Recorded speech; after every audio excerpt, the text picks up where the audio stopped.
Rank holder ആയിരുന്നു. 6 വർഷം തുടർച്ചയായി റാങ്ക് ഹോൾഡർ ആയിരുന്ന ആളാണ് ശ്രീ സുനിൽ പള്ളിപ്പുറം. നമുക്കൊരു വലിയ കയ്യടിയോടുകൂടി നമുക്ക് ശ്രീ സുനിൽ പള്ളിപ്പുറത്തിനെ അഞ്ചമടയിലേക്ക് സ്വാഗതം ചെയ്യാം.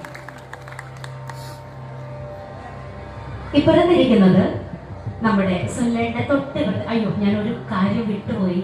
ഇത് കഴിയുമ്പോൾ സുനിലേട്ടൻ അല്ലെങ്കിൽ എന്നെ എന്തായാലും ചെയ്തു പറയും.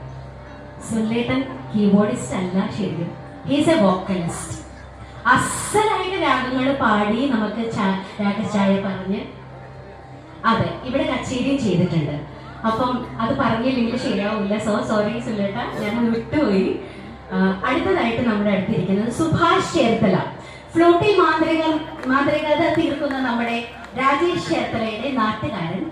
ഞാനിപ്പോൾ സുഭാഷ് ചേട്ടനോട് ഡീറ്റെയിൽസ് ചോദിക്കാൻ പോകുന്നതിന് മുൻപ് എനിക്ക് കിട്ടിയൊരു വിവരം,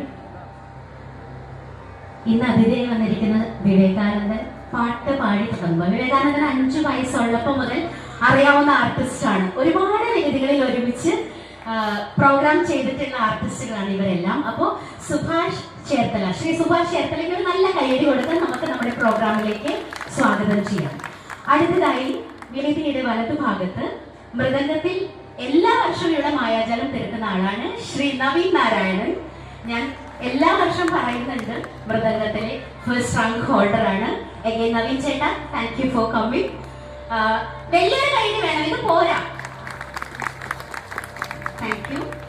അടുത്തതായി തബലയിൽ നമുക്ക് വേണ്ടി ഇന്ന് ഇവിടെ എത്തിയിരിക്കുന്നത് ശ്രീ സനു കൊച്ചിൻ.